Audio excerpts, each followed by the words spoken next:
Alright everyone, I'm making a video on changing the fuel filter. This is the old one. And okay, so there's no video out there on how to change the fuel filter, so I'm here to kind of help out with that. It's not going to be a step-by-step tutorial, unfortunately, because I already did it, and I'm not as mechanically inclined to do two things at once. So first thing, you take the wheel off. Once you take the tire off, you want to jack it up. I have two jacks, super unsafe. Here's a rim just for added protection. But pretty much the filter is going to be located on the back side of this, I don't know what you would call it, suspension setup. And it is this cylinder right here. Now, to change this, it's actually very straightforward. You are going on each end, on this end and on the other end, you're going to disconnect these bolts. Now the sizes for these, I don't know which size is which, but I'm just going to show all the sizes that you're going to need. I've already forgot which one goes where because I finished this job like an hour ago. But let's see. Okay, so you're going to need this guy right here. This is actually for the left side of the cylinder. This one is going to be for the right side of the cylinder, the driver's side. 17 millimeters right there. And this one is actually, the big one is going to be used to hold in place the filter. As you can see there, I'm actually not on the bolt. The filter itself, this is the filter. The filter itself has this right here. So you can use this to grip on with one hand, and with the other hand, using the other sized wrench, you're going to remove the bolt. That way the filter is stabilized as you are screwing on the bolts. Now it's important, these bolts, they actually have holes in them. I believe they call them like the banjo bolts. And that is how the filter goes through, the fuel goes through. So it's important not to cross thread them. They're pretty strong though, so you know, be careful, but it's okay. You know, they're durable. Now so the way you take these off, you're going to loosely unbolt each one. And as you unbolt them, just do it little by little because there's pressure in the system and it's going to be squirting gas out. So think of it, the best way I can think of it is like a can of soda. You shake a can of soda, it's pressurized. So what you do is you open it slowly so it doesn't just burst everywhere. So you do it slowly, you're gonna see the gas come out. I had the tray under here to catch all the gasoline that fell. And then once it stops dripping gas, you just loosen it a little more. More gas is gonna come out, loosen it a little more. Eventually you'll be able to take the whole thing out. You're gonna repeat that process on both sides. So once it comes out, you can unscrew the whole entire mount that holds in the filter in place, which is behind here. I hope we can get some footage of this. Now, over here for me, it was a Torx screw, and the Torx screw sizing, I've heard some people it's like a bolt, but for me, when I looked at it, it ended up being a Torx screw.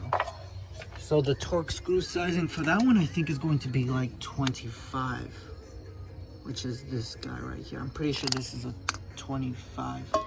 Or, where's the packet? Let me find the packet for you guys.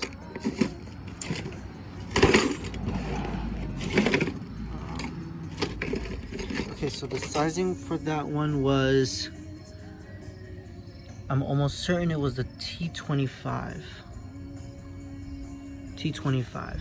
So that's the one you're going to need to remove the clamp. It's like a clamp that holds the filter in place. So I hope you can see that there.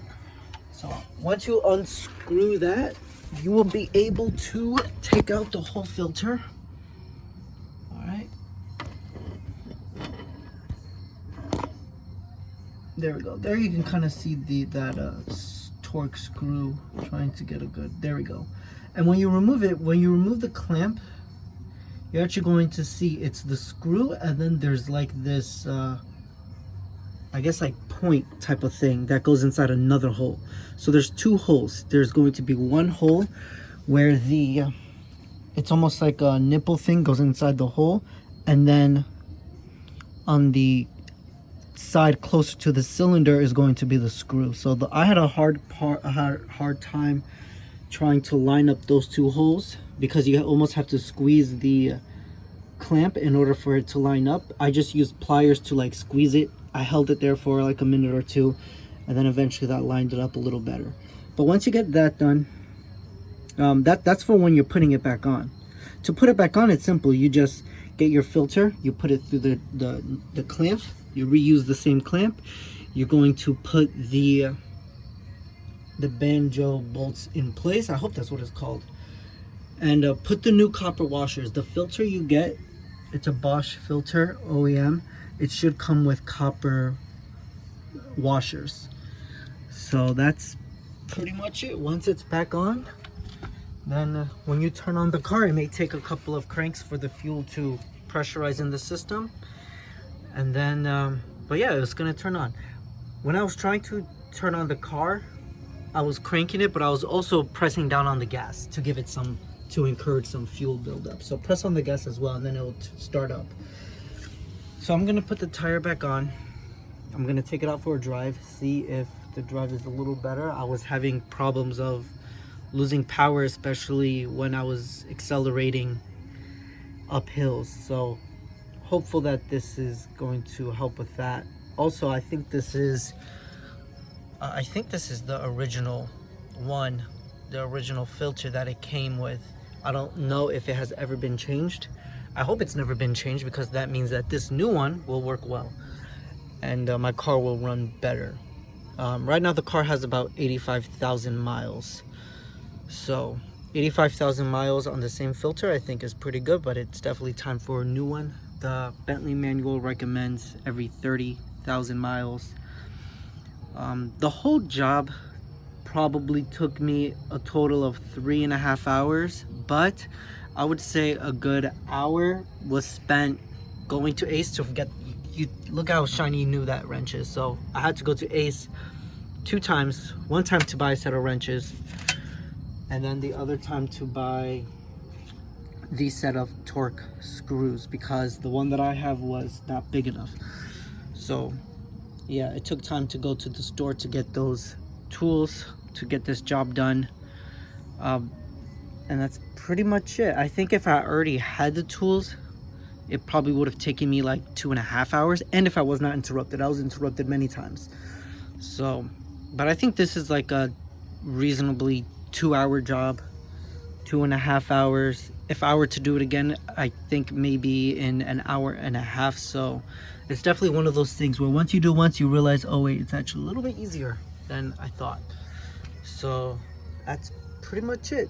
Let's put this tire back on and see how it runs.